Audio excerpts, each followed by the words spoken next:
Hey guys, it's Kevin Games for S.H.I.E.L.D. Season 3, Episode 5, 4,722 hours, and just, wow, this episode was incredible, honestly. This episode was amazing. Look, I really do love this show. I know some people really don't, but I really do love this show. But I have never been into an episode as much as I was with this one. This episode was honestly pretty stunning. I was completely riveted by this episode. I was so shocked by how well this episode was, and it's mainly because of the fact, and by far, the best episode of the season, and probably the entire show. I mean, honestly, this episode is really something big, and now I'll talk about why I love this episode as much as I did. Because this is Marvel. Yes, I've seen shows that do single storyline episodes. You guys know how much I eat up over, how much I love them and how much I just, get so excited over them and just eat everything up that the episode tries to do. I love it when shows do that. I love it when shows take some time to just focus on one character. I really love when a show does that. But this is Marvel. Marvel, is the big guns. They have tons of characters. They have tons of plotting. There's usually a ton of stuff going on. That's what we're used to in these shows. And this episode had none of that. I mean, this episode focused just on Jemma. The entire episode was just Jemma's journey in the monolith and what she had to go through and the torture that she went through and the struggle that it was. And it's something that I thought was definitely we needed to see, and I didn't know if the episode was necessarily necessary, but, of course, we know that Jemma needs to get back to the monolith, we need to find out why, and this episode told us why. We definitely got an answer of why she needs to go back, and it made us care even more about her character, and Elizabeth Henstridge,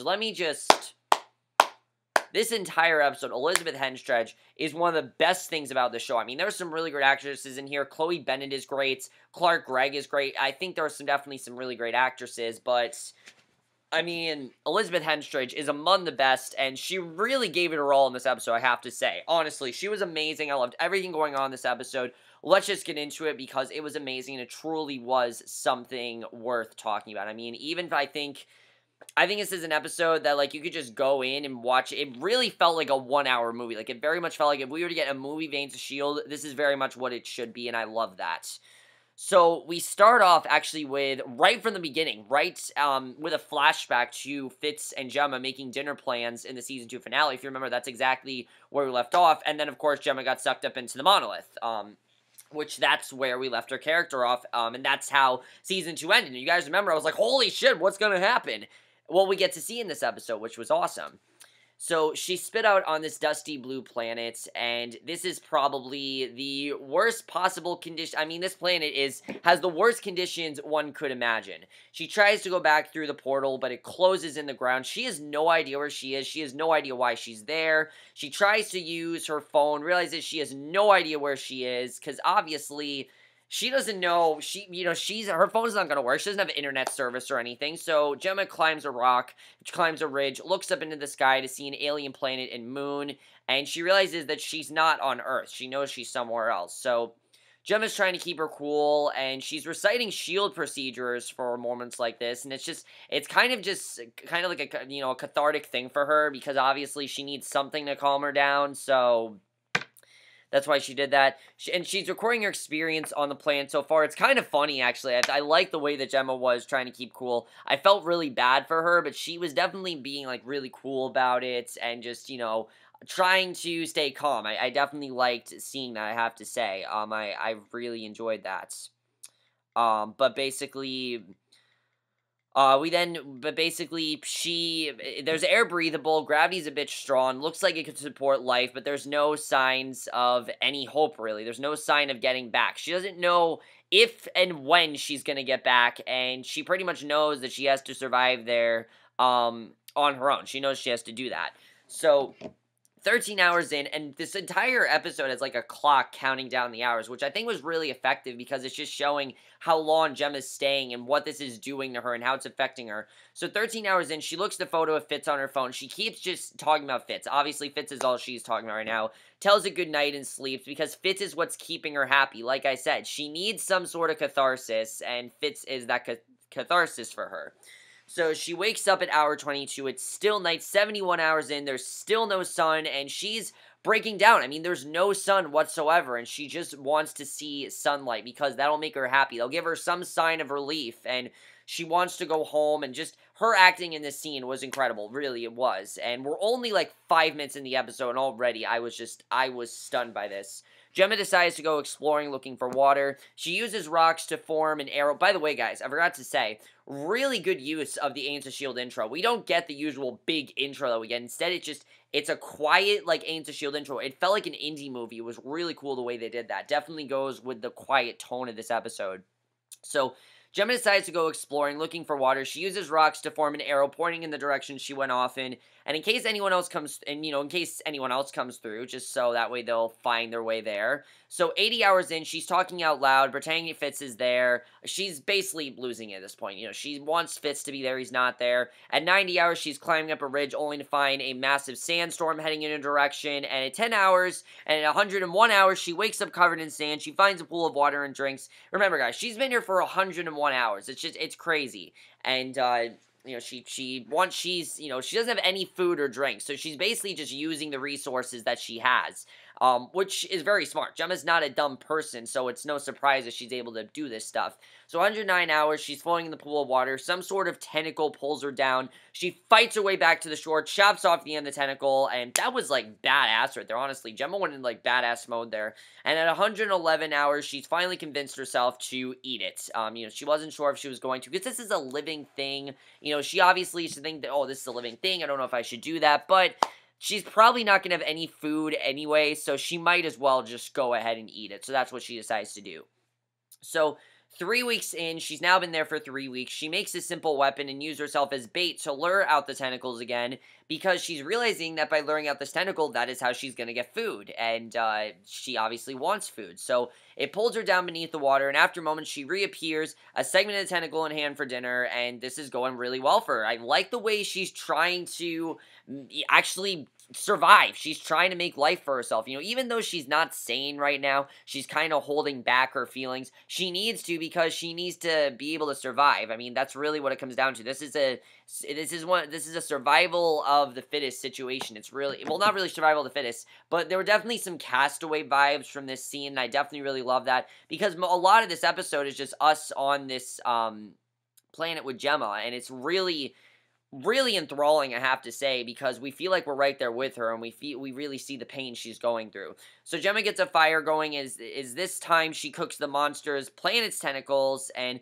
she continues recording her experiences. She says she needs Fitz to read her mind, and to know she's alive, and to come and get her, because she really wants off the planet. I mean, obviously, she's been there for 3 weeks. It's already starting to get to her, and it's really sad that it's already starting to get to her. She knows Fitz is not going to give up, and she knows that he wants to look for her, obviously. And 1 month in, she's leaving another message when she hears a noise coming from an outcropping of wood plant. She grabs her weapon, goes to investigate, because, she hasn't, at this point, it's been her. She hasn't seen anyone else on this planet, and she falls through a hole. Someone covers up the opening, and 761 hours in, she wakes up in a wooden cage. There are bowls of food and water. The other person appears, and Jemma cowers, and obviously we don't know who this person is.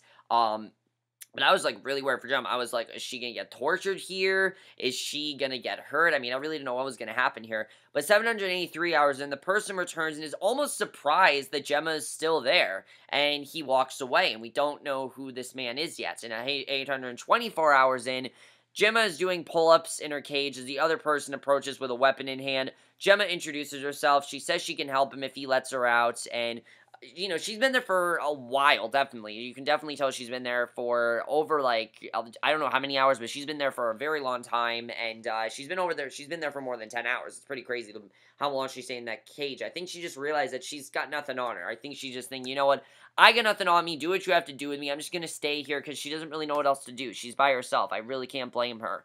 So Jemma introduces herself. She says she can help him if he lets her out. The man prods her back, leaves more food. She believes the man is fattening her up to eat. That's really what, she's thinking, that this man is basically a cannibal, and that which would make sense. I mean, again, like I said, this is like, if there's someone else on this, if there's someone else on this planet, it's really a survival of the fittest situation. Survive in the best way you can, and if it means you have to kill someone or eat them, that's what you have to do. I mean, that there are two people here, and one of them's probably gonna die. So she's basically thinking that she's gonna die at this point. That's why she's in here. She's pretty much given up the will to live. And 851 hours, Jemma feigns sickness to lure the man into her cage. Then she hits him with her bowl, and she's finally determined to get out. She climbs out of the cavern and runs. The man chases after. She cuts her leg on some rock, and this was such an intense scene.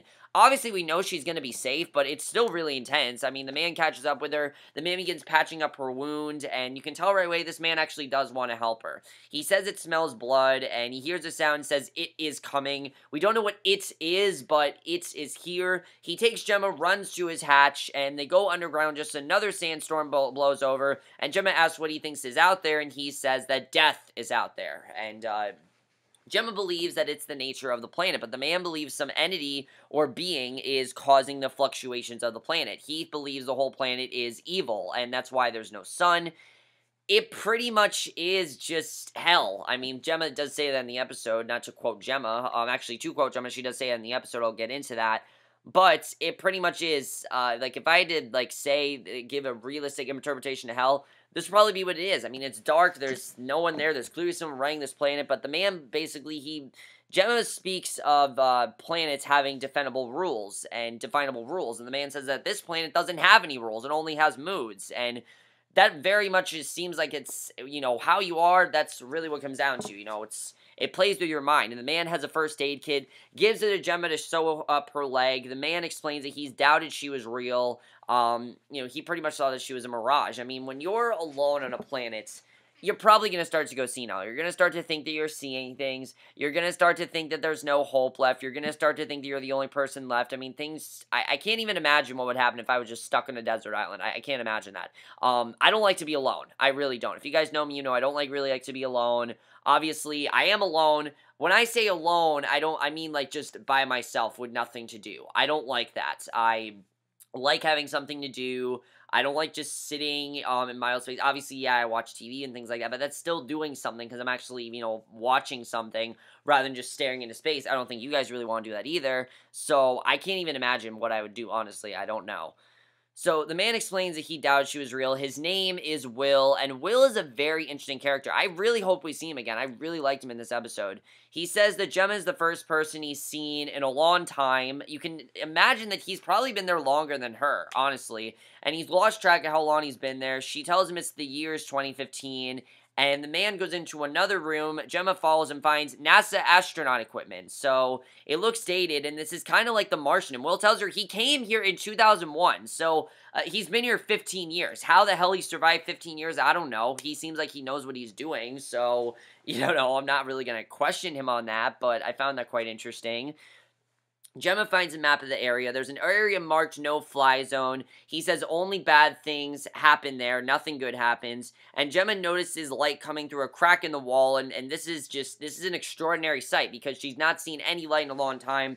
Will says it's a luminescent substrate that keeps everything warm. And Will explains that NASA sent him through with the team, intending for them to return within a year. I was surprised by how into this scene I was. I mean, this is a character that we never even knew, and I already feel like I know him very well. I mean, when you spend just a little bit of time with a character, and you don't have like 500 things going on, I think it actually makes us more attached to him because we're going to see him for most of the episode. We only see Jemma and Will this whole episode, and I think that really is what makes him such a great character. So he talks about how he volunteered for the mission, knowing it could be a one-way trip. He doesn't know how NASA knew there would be a plane on the other side, and the rest of the team were scientists. He was there to keep everything under control, and he says the thing outside got into the heads of others, and one threw himself off a cliff, another set himself on fire. The last took an axe and destroyed the gear, then attacked Will. Will was forced to kill him to stay alive, and he says he survived through luck, and he's the last one left. He's avoided the creature, outsmarted it, and basically he's the last one that's left, and that's pretty crazy. I mean, that story itself is pretty insane, the way that happened, and Jemma tells him that there's a rational explanation for what happened. Will gets angry, says the only other explanation that he went mad, and, Jemma is someone that doesn't believe in magic. She always thinks that there's a scientific thing for everything, so she's trying to tell him, look, this is not how it's going, but he's getting really pissed at her, saying that the only explanation is that he went mad, and Jemma apologizes. This is the first person he's talked to in a very long time, so he still thinks he's going a bit crazy. And Jem apologizes, says that they should start over if they're going to work together to get home. Will says that there's really no hope of getting home, that they're probably never going to see home again. And Gemma says that they'll work with that dynamic. And basically, the rest of this episode is them trying to survive in any way they can. And I definitely really love seeing that. Because, things really start to look hopeful here. So 1,490 hours in, Will and Gemma enjoy a meal and discuss the things they miss. She shows him a video of her S.H.I.E.L.D. team celebrating her birthday. It's a really nice scene. I really liked seeing the S.H.I.E.L.D. team there. You see that's, again, the catharsis for her. She needs that. Even though she has Will, that's how she's gone through. The way that she's been able to get through all this is by having those videos, by having those pictures, by having her phone. Even though obviously she didn't have internet, she was able to watch these videos. How her phone hasn't gone dead, I don't know. I'm assuming she doesn't use it a lot, but,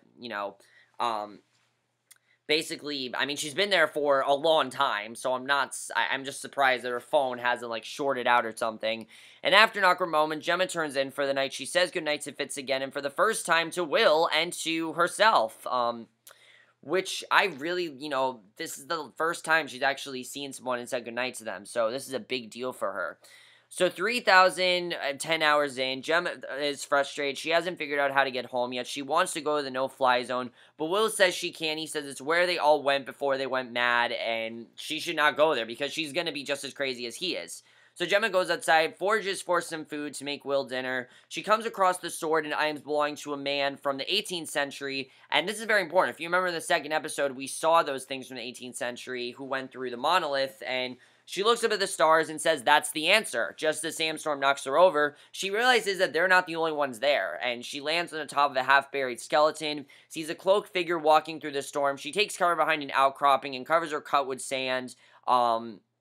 This is basically the scene that we saw in the premiere. I love that we saw this because, of course, we saw in the premiere where Gemma was, and finally we actually know what this scene means, and I like the way they did that. That's something also about single storyline episodes, that they connect things together very well. She runs back to Will's cavern, and she tells Will that he was right about the other creature, and she tells him that the no-fly zone is a mass graveyard that proves people have been coming through the monolith for centuries. So you can understand why people think they're crazy, because they don't want to think that there are other people there. They're thinking, oh, I'm going crazy because I'm here, and that's not the case at all. There have been other people there. And we know that from, what's his name? The guy that Fitz got them to help them with all this. I don't remember what his name was, but the guy that knew what was going on. Clearly, he knew what was going on. He probably, I don't know if he was necessarily someone that was a victim of this, but I do think he knows people that were a part of this. You can definitely tell. So Will knows he just didn't tell her because he didn't want her to think he was crazy. And Gemma says that it's as if people are sacrificed. And Gemma pulls out a sextant and says she knows how to get them home. And basically, she's going to try to find a way to get them home now. So Gemma's figured out the portal is in a fixed position, but the planet continues rotating. So using the time, and this is why Gemma, she, of course, is in science, and that's why she used that to her advantage here. So using the time and date that she and Will arrive, they can figure out the rates of rotation and where the portal will be. She suggests using the remaining battery in her phone to power one of NASA's computers. She goes outside and says one last goodbye to Fitz because she knows she's going to see him soon, and she and Will go to work, and she is just overjoyed because she thinks she finally has a way for them to go back home. Even though this might not work, she at least has a way, and that really is what matters to her. So basically, Gemma and Will prepare for their journey outside. She explains that the moon's pull is what opens the portal, and in case the portal closes too quickly for them to get through, she's prepared a message in a bottle with all the information Fitz will need to find them. And Fitz, of course, didn't get that message in the bottle, so we know this is not going to work out. Will shows her a grappling device he's put together to help get across a 30-meter wide canyon to get where they need to go. And 3,575 hours later, they make their journey. Will says the geologists that came with them believed the planet was a paradise once, and he thinks the other creature consumed the world, making it what it is now. So Gemma asks if he thinks that they'll run into the creature. Will says he's ready to take him down. He has a gun with one bullet in it, his ticket out if things got too bad, and basically, he's ready to take down this creature. I mean, this is the creature that killed most of his crew, so he's ready to go after and, finally fight it. So they arrive at the canyon, and finds it's closer to 100 meters wide than 30. And Will says it doesn't want them to leave, and they see the portal open on the other side. Will ties a message to the bottle to his device, fires it at the portal. The portal closes before the bottle makes it through, and Jemma is just crushed. I mean, this was her only way to get home. You can see how upset she was, and once they return their cavern home, she's just completely given up hope. And Elizabeth Henstridge in this scene was just incredible. Will says that this is their home now. Jemma says this isn't their home, it's hell, and flips the table. And it's just such a great scene. You can see how much she's lost and how upset she is, and she says Will was right, there's no hope. Will says that what he's used to think until, and basically, that Will was right, there is no hope, and that his negative attitude, that was true. But he tells her that's what he used to think until Jemma showed up. He's actually gotten some confidence from her and actually think that maybe they will get home. He kisses her, and it seems to help her, and I like that we saw that, even though they do have a romantic thing going on there, I don't think it's going to mean much. I think that just was that, he was with her, he needed to calm her down somehow, and that's why they kiss. So I really like that. So Jemma and Will, now more affectionate, prepare to go outside. They're awaiting a brief appearance by the sun, and Will pulls out some wine he took from the no-fly zone graveyard, pours it for them both. They drink. It tastes horrible. Jemma thinks her dad would have liked Will, and that sometimes he reminds her, and then cuts off, he reminds her, she's about to say it Fitz, but then she sees Fitz's flare, and this is when things get really crazy, because we know, of course, this is when Fitz is going to find her, and it's such a great scene. After seeing Jemma, so surrounded and trapped and stuck on this planet, it is incredible to finally see Fitz's flare.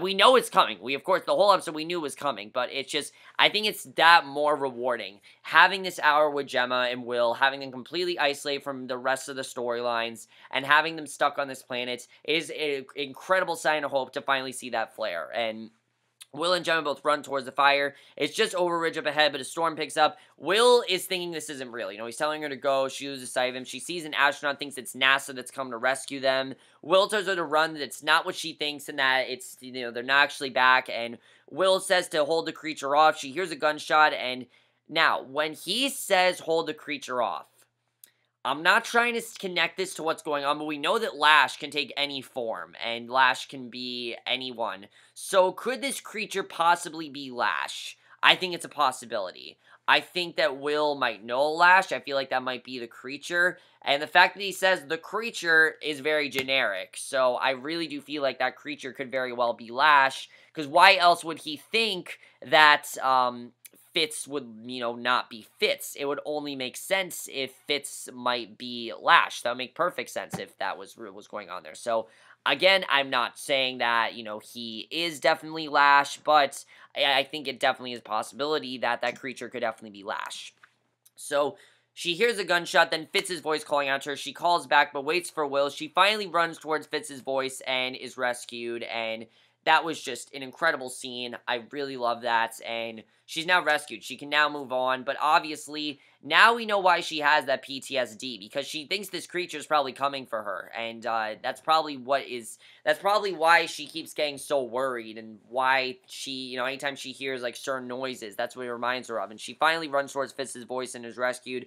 But she leaves him behind, and then we see in the present time, Jemma this whole time has been telling Fitz her story, which is understandable. Fitz needed to know what she was going through, because obviously she wanted Fitz to help her, and the only way he was going to help her is if she told him this story. So Fitz is completely silent. He doesn't know how to react to this. I mean, how do you react to this kind of story? It's, he can't really relate to it, so he simply stands up and leaves. Jemma follows him to the lab. He pulls up data on a computer. He tells her that they are going to get Will back, and Jemma cries, and we realize that is the reason why Jemma wants to get back to the monolith, because she wants Will to be okay. She doesn't want people on the monolith, and she doesn't want Will to end up like all the people that died. She doesn't want that to happen to him. And, she doesn't even know if he's alive. But then, at the end of this episode, was truly great, because we see that Will is staying in the sunlight, gun in hand, throws on the ground, the sunlight passes, he walks off, and Will is still alive. So, Jemma and Fitz can go find him, and that's basically how this episode ends. And just, what an incredible episode. I mean, honestly, an amazing episode. I loved every minute of it, really. It made us care about the storyline that much more. And I know some people are saying, why didn't they just do this sporadically throughout the season? Because it just wouldn't have been as effective. If they would have told this story in chunks throughout episodes, it wouldn't have been nearly as effective as it would have been here. The stories they told, they could have told sporadically. Like, I don't want an episode just about, they could have done an episode about, Daisy and Afterlife. They could have done something like that. But they did it sporadically throughout the season, and that's why it was that more effective, because that's what tied everything together. Gemma's storyline has been separated from that all season. It's been something completely different that doesn't have to do with the Inhumans or Lash or something like that. Although I think it might have to. I think the creature that Will is talking about might actually be Lash. I kind of feel like that's what's going on there. Of course, Will doesn't, Will knows that Gemma was rescued, but he still thinks that that creature is out there. So, again, it very well could be Lash. I'm not trying to say that this is Lash, but I'm just saying that don't be surprised if they reveal that the creature is Lash. I wouldn't be surprised if that happened. Definitely wouldn't be surprised.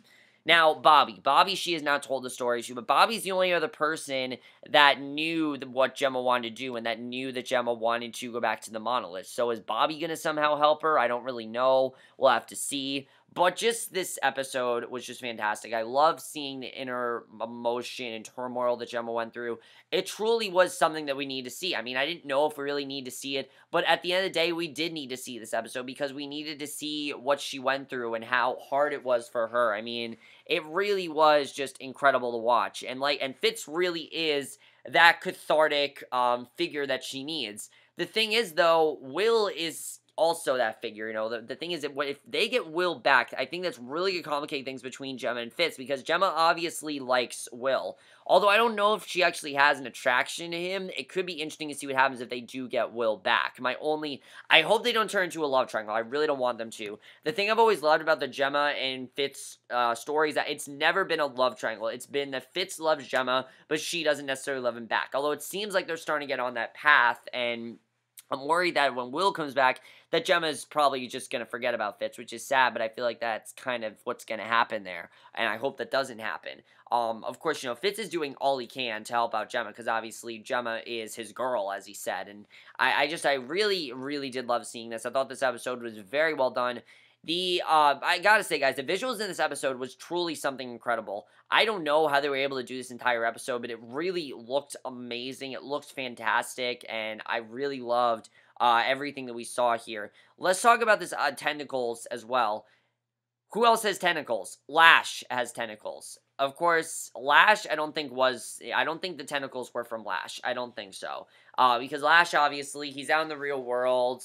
But is one of his tentacles missing? We don't know. We've never actually seen Lash, fully. We've seen him in shadows, but we haven't seen an actual thing of Lash. We've seen him just in shadows. So, again, I really feel like this creature could be Lash. I'm just trying to connect this to that. But next week, it does look like we are back to the regular storyline. Andrew apparently is dead. They killed off Andrew, which, okay, fine, but I really love this episode. I'm kind of upset that we're going back to the regular format next week because of how much I love this. I wish that we get more Gemma-centric episodes. I really think she's a great character. And I don't know about you guys, but I feel like after this episode, Gemma's probably my favorite character on this show. I mean, just what she's going through. Now she's going through PTSD. It really does all make sense. It really just makes things all that much better. And while I was already really into her storyline, I'm super into it now. It's my favorite storyline of what's going on by far. And I really love what they're doing with the Inhumans. I love the Inhumans. I love what's going on between Coulson and Daisy. I really do love everything that's going on, but they've just made this so much more interesting that I really want them to focus on this more. And I'm worried that this storyline is going to take a bit of a back seat next week, which I can understand if they do that, but I really feel that we need to get Will back. I feel like they're not going to get him back to the mid-season finale, but it is something that we need to focus on because we focused on it so much in this episode. I feel like it's inevitable to focus on it. They have to do that. They can't not focus on it. They spend all that time building their story. They have to focus on Will. I can't imagine them not doing that. But guys, as much as I love The Flash, Agents of S.H.I.E.L.D. was the winner this week, I have to say. I mean, I don't like to compare the shows, but people always say, what was better, Flash, Agents of S.H.I.E.L.D. or Arrow? Agents of S.H.I.E.L.D. by far won it this week. I don't care what happens in Arrow tomorrow. Agents of S.H.I.E.L.D.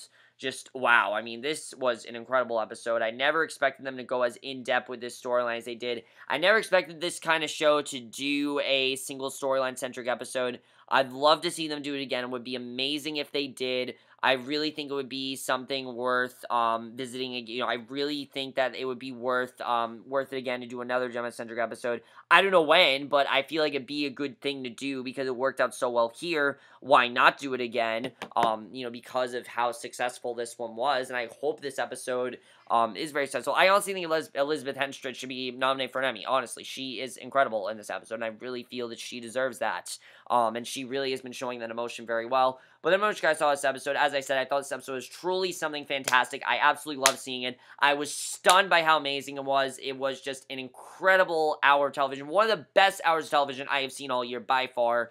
That's basically my review. Hope you enjoyed it, and we'll see you guys in my next video, which will finally be, I know, I've been waiting and waiting and waiting. You guys have been waiting for it, but it will finally be for my review of Homeland. I will get it out tomorrow, and I will see you guys for my review of that. Okay, bye.